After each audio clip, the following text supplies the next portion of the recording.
Hey guys, kali ini saya akan melanjutkan kisah rumah angker Mbah Putri. Di part sebelumnya diceritakan bagaimana nasib tragis menimpa keluarga dari pembeli pertama rumah itu. Nah, sekarang saya akan menceritakan tentang pembeli kedua. Langsung aja yuk, kita mulai ceritanya. Singkat cerita, beberapa waktu kemudian Adi melihat Mas Edwin, anak Bu Sarita, datang bersama sepasang suami istri parubaya. Kira-kira keduanya sepantaran orang tua Adi. Firasat Adi mengatakan jika kedua orang itu ingin membeli rumah Bu Sarita. Dan ternyata benar, seminggu kemudian sebuah mobil truk datang mengangkut barang-barang ke rumah itu. Sepasang suami istri itu bertamu ke rumah Adi. Mereka memperkenalkan diri sebagai Pak Hans dan Bu Esther. Keduanya berasal dari Jawa Tengah, sebuah keluarga Kristen. Mereka bilang mereka punya 2 orang anak, tapi baru bisa datang 2 hari lagi. Anak sulung mereka namanya David, seumuran dengan Adi, sedangkan yang bungsu Eeng berumur 7 tahun. Ibu Esther berkata, jika ia sudah datang ke SD-nya Adi, kayaknya kamu bakal sekelas sama David, kata Bu Esther. Adi mangut-mangut, berarti nanti kalian bisa pulang barengan, lanjut Bu Esther sambil tersenyum. Adi memaksakan dirinya tersenyum. Muncul rasa khawatir di hati Adi. Rumah itu kan berhantu, pikirnya. 2 hari kemudian, Pak Hans mengajak Adi berkunjung ke rumahnya. Adi sedikit ragu, tapi karena merasa tidak enak sama Pak Hans, Adi pun menyanggupi. Di sana, dia berkenalan dengan David. David berbadan tinggi besar dan seumuran dengan Adi. Adik David, Eeng, berlarian ke sana kemari. Eeng, kenalin Adi, tetangga kita, kata David. Tapi Eeng seperti tidak mendengar. Anak itu berlarian tanpa henti. Maaf ya, Eeng berkebutuhan khusus. Kalau kamu dicuekin atau ngomongnya kurang jelas, harap maklum ya, kata Bu Esther sambil tersenyum. Tiba-tiba, Eeng berhenti di depan kamar Bu Sarita. Ante, katanya sambil tersenyum ganjil. Adi yang melihat hal itu pun berpikir, Ante, jangan-jangan maksudnya tante. Batin Adi sambil merinding. Adi jadi takut dan ingin pulang. Tapi Pak Hans mengajaknya berkeliling rumah. Jadinya Adi berusaha bersikap biasa aja. Meskipun perasaannya tidak enak. Ternyata rumah itu lebih luas dari perkiraan Adi. Dan juga yang agak rumit, ada tangga turun menuju dapur. Tingginya sekitar 1 meteran. Di dapur itu ada beberapa kamar yang tertutup.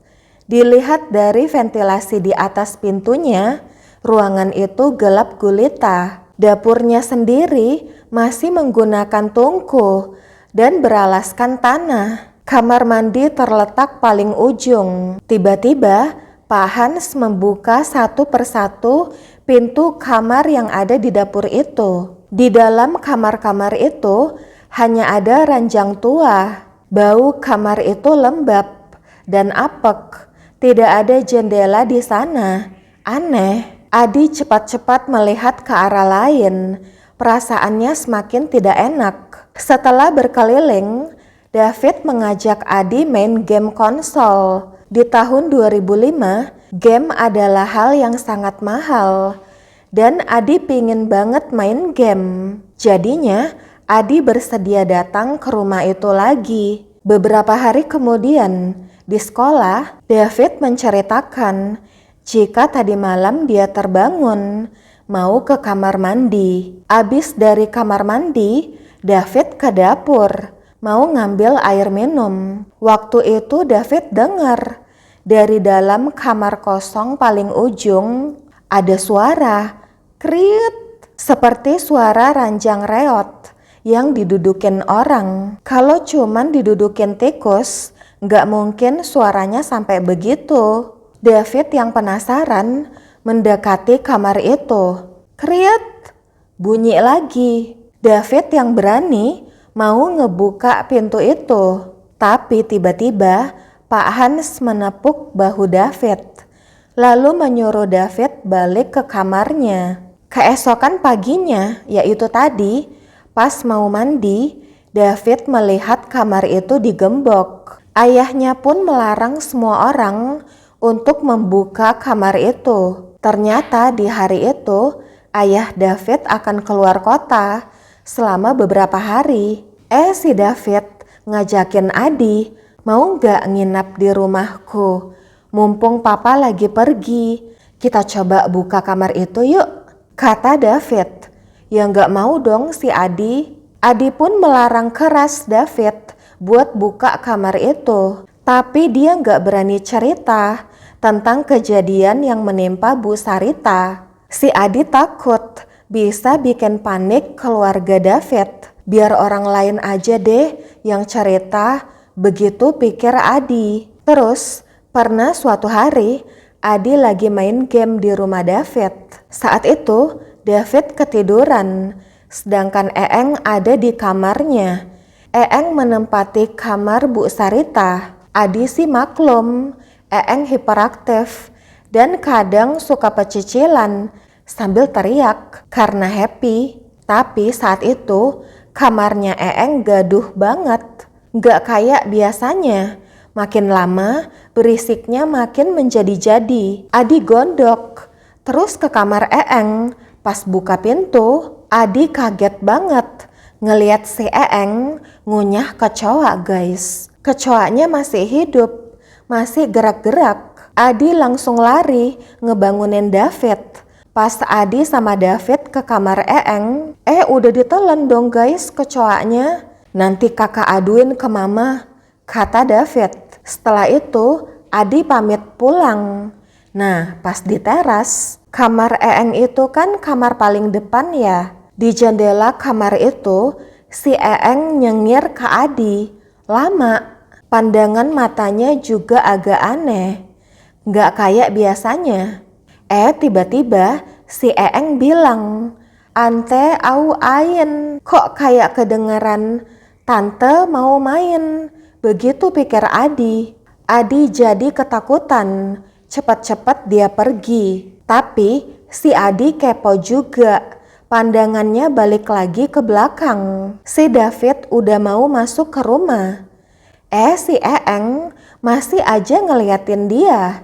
Nah besoknya Adi datang lagi mau main game. Tapi pas masuk ke halaman rumah David, si Adi udah disambut sama Eeng. Lagi berdiri di jendela kamarnya sambil ngeliatin Adi. Sampai pas Adi mau masuk ke rumah, kepalanya Eeng ikutan belok, ngikutin kemana Adi jalan. Terus pas David lagi buka pintu kamar Eeng, saat itu Eeng lagi duduk di kasur. David ngasih tahu Eeng disuruh makan sama Bu Esther. Pas David mau nutup pintu, si Eeng lagi ngeliatin Adi sambil tersenyum lebar. Adi bergidik. Dia tiba-tiba mikir, apa jangan-jangan Eeng kerasukan ya? Nggak kayak Eeng biasanya. Soalnya sebelum-sebelumnya si Eeng cuek bebek sama Adi. Lah kok sekarang kayak lagi ngawasin gitu. Itulah hari terakhir Adi main ke sana. Soalnya di malam harinya pas makan malam, orang tua Adi bilang kalau mereka mau pindah rumah. Rumahnya Adi mau dijual. Keluarga Adi akan mengontrak sebuah rumah yang letaknya masih satu desa guys. Cuman beda RT, dekat. Hanya saja kontrakan itu masih diisi keluarga lain. Masa kontrak keluarga itu habis bulan depan. Jadi Adi keluarga baru bisa pindah ke sana bulan depan. Adi kaget. Dia udah serak tinggal di rumahnya sekarang. Lah kok ini tiba-tiba pindah? Adi pikir agak ganjil juga, rumahnya belum dijual, tapi mereka mau ngontrak di tempat lain. Adi jadi menerka-nerka. Apa orang tuanya ketakutan akan sesuatu? Entahlah. Keesokannya, ayah Adi memasang papan bertuliskan dijual di tembok rumah mereka. Ayah Adi pun mengiklankan rumah itu di beberapa surat kabar. Nah, di sekolah, David ngajak main game lagi. Tapi Adi menolak dengan halus. Adi akhirnya cerita kalau keluarganya mau pindah. Dia bakalan sibuk beres-beresin barang. Padahal alasan sebenarnya Adi takut ketemu Eeng. Beberapa hari kemudian, sepulang sekolah, Pak Hans memanggil Adi. Beliau bertanya, kenapa Adi nggak main lagi di rumahnya? Adi gelagapan, nggak bisa jawab. Pak Hans pun mengajak Adi ke halaman belakang. Di sana, Pak Hans sedang membangun sebuah kandang besar untuk ayam hiasnya. Ayam-ayam itu sedang dilepas, berlarian ke sana kemari. Pak Hans menjelaskan jika sementara ini ayam-ayamnya beliau taruh di bekas kamar mandi lama di sana. Tiba-tiba Pak Hans berucap, "Kamu bisa lihat ya?" Adi kaget. "Lihat apa nggih, Pak?" "Lihat begituan," kata Pak Hans. "Tidak, Pak, saya tidak bisa," kata Adi. Oh, Pak Hans tersenyum lalu berucap, "Kalau gitu bisa merasakan pasti kan?" tanyanya. Adi tambah kaget. Jangan-jangan Pak Hans indigo, pikirnya. "Kamu mau tak kasih tahu ada apa aja di sini?" kata Pak Hans. Adi diem, dia nggak mau tahu. Tapi Pak Hans langsung ngerocos. "Di kamarnya Eeng ada wanita. Apa sebelumnya dihuni wanita?" tanya Pak Hans. "Siapa namanya?" "Sebentar, Mama Sarita ya?" lanjut Pak Hans. Mendengar itu, Adi langsung lemas. Badannya gemetar. Takut jika hantu Bu Sarita mendengarnya. Si Eeng ngerasa dijaga sama dia. "Kamu juga hati-hati ya. Kalau kamu nunjukin ketidaksukaanmu sama Eeng, takutnya dia apa-apain kamu," kata Pak Hans datar. Adi kaget, gak tahu harus berkata apa. Dia pun mengangguk saja. Perkataan Pak Hans terdengar seperti peringatan, sekaligus ancaman. Pak Hans tahu, aku tidak suka dengan Eeng, batin Adi. Yang paling jahat ada di dapur dan kamar mandi lama.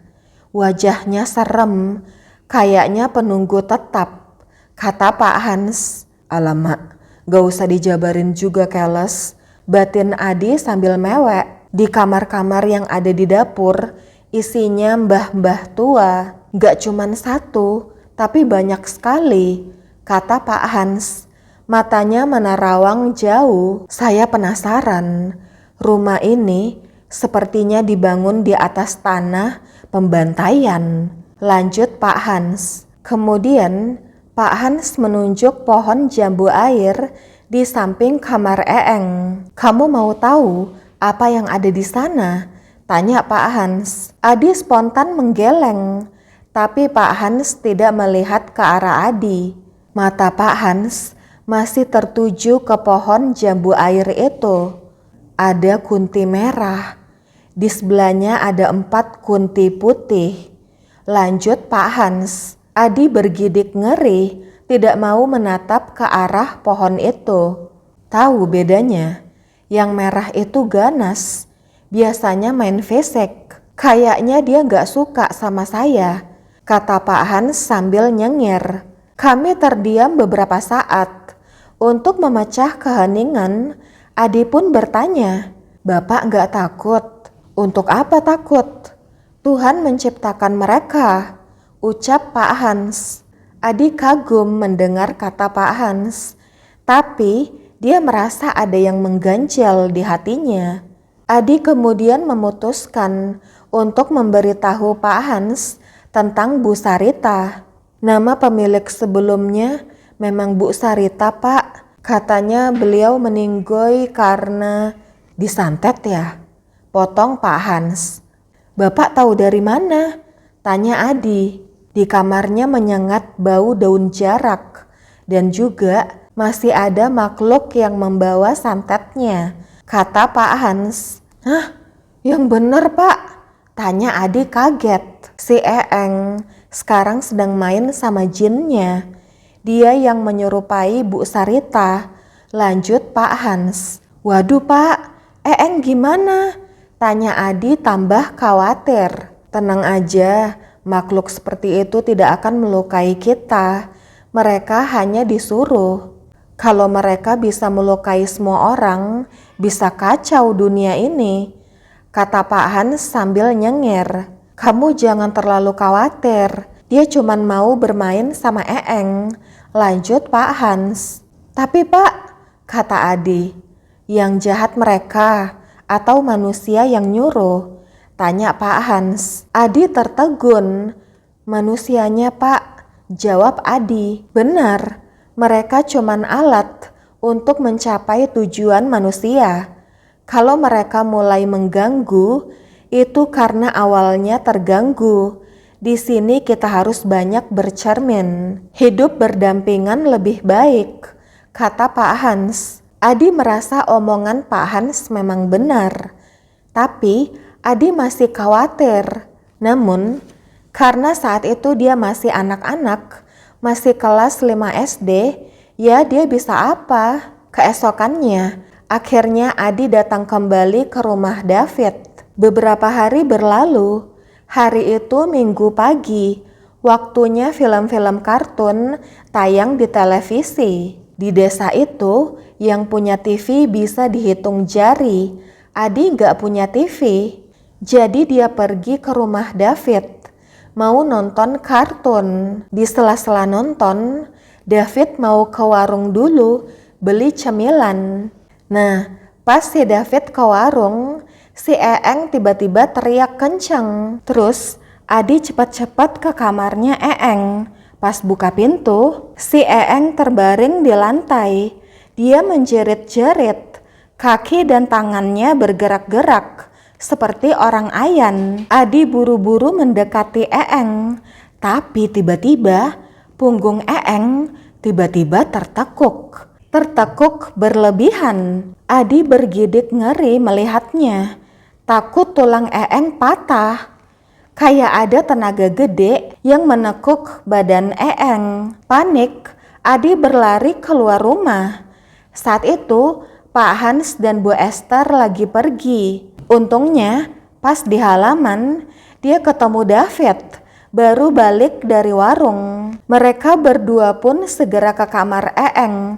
Tapi di kamar itu, loh kok Eeng lagi tidur pulas di kasur. Seperti gak terjadi apa-apa. Adi kebingungan.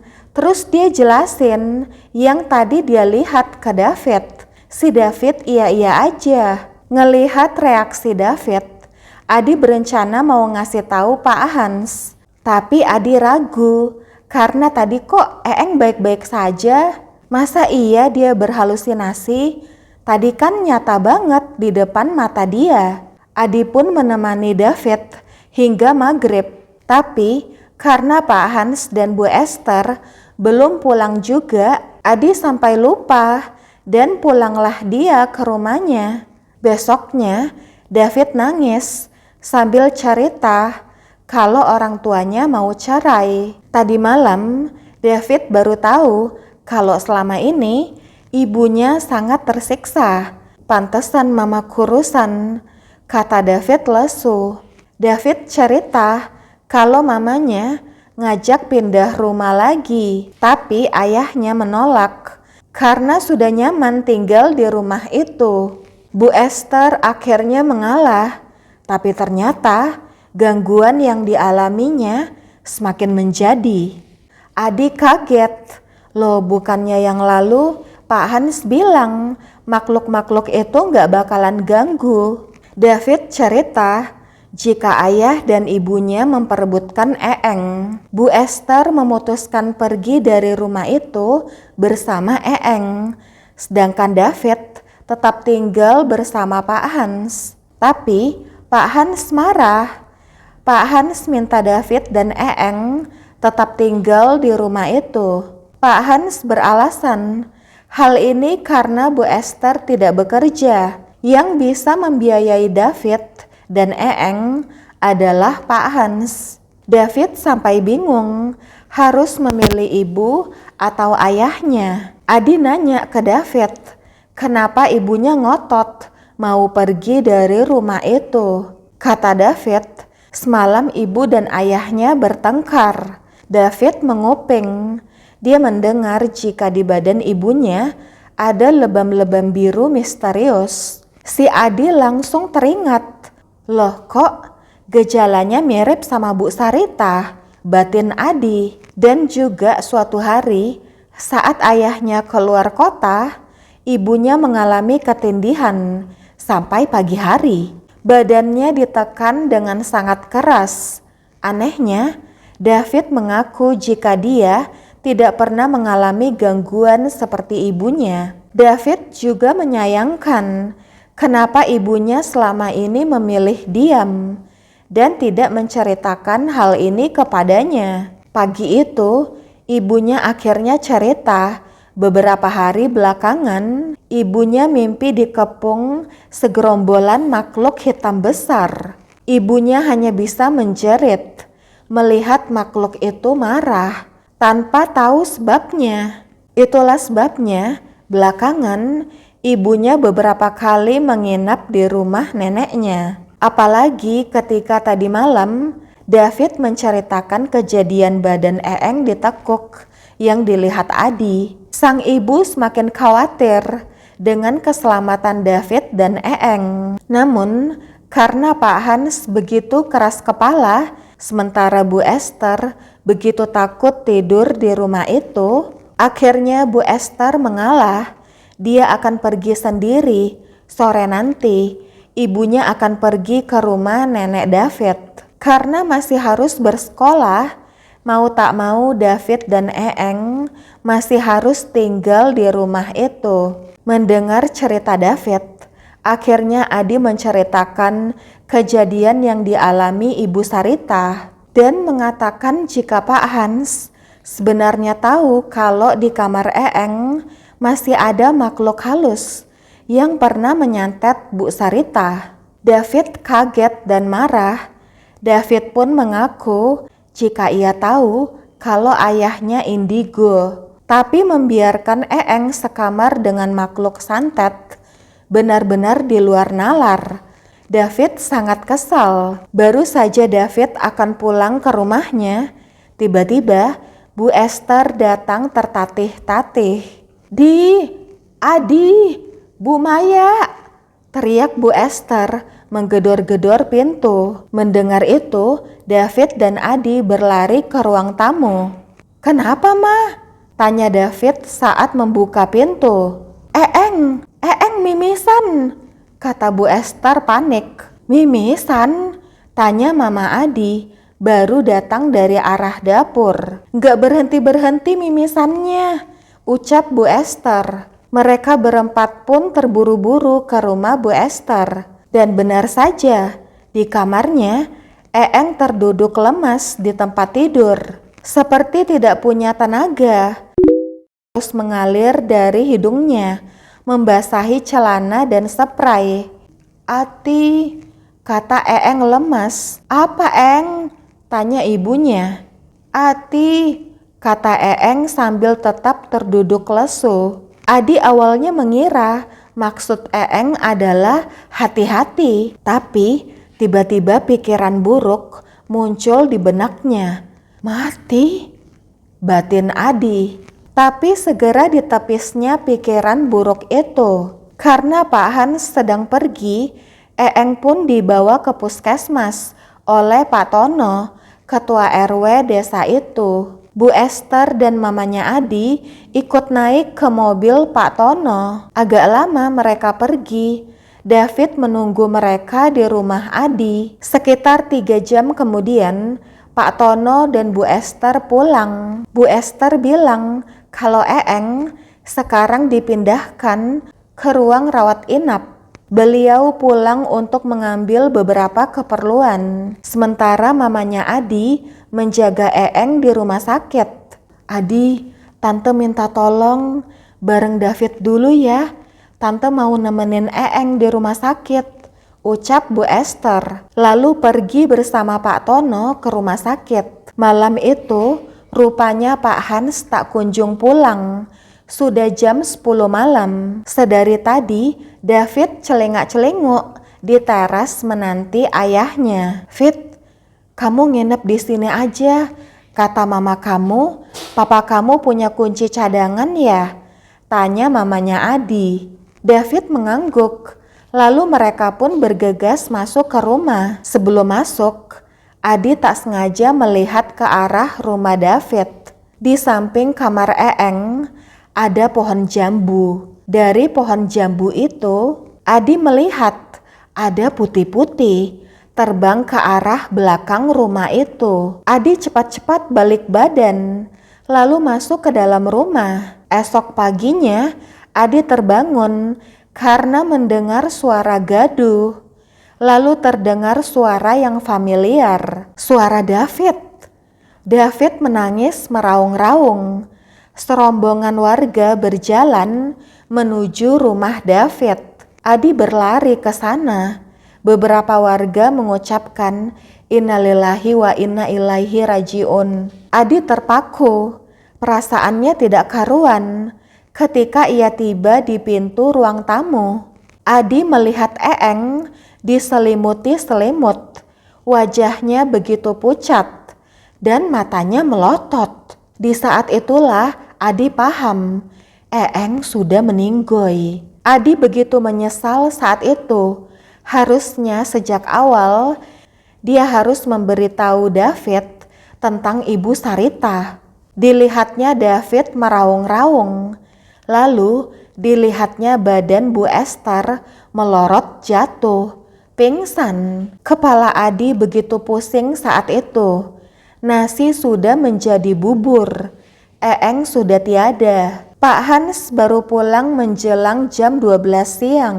Ketika melihat Eeng, Pak Hans tampak begitu syok dan menangis seperti anak kecil. Bu Esther yang melihat itu, amarahnya memuncak dan terjadilah pertengkaran hebat sampai semua warga bisa mendengar apa yang terjadi. Bu Esther menuduh Eeng meninggoy karena ditumbalkan Pak Hans. Semua orang kaget. Bu Esther mengatakan jika Pak Hans berteman dengan orang-orang yang tidak baik. Aku tahu, aku dengar saat kau berbincang dengan mereka.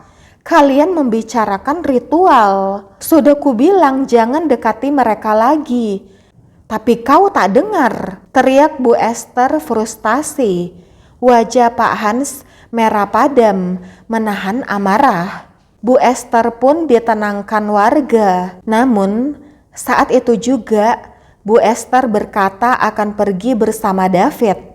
Jika aku atau David meninggoy karena santet, itu semua ulahmu, teriak Bu Esther sambil memaksa David keluar dari rumah itu. Warga kebingungan.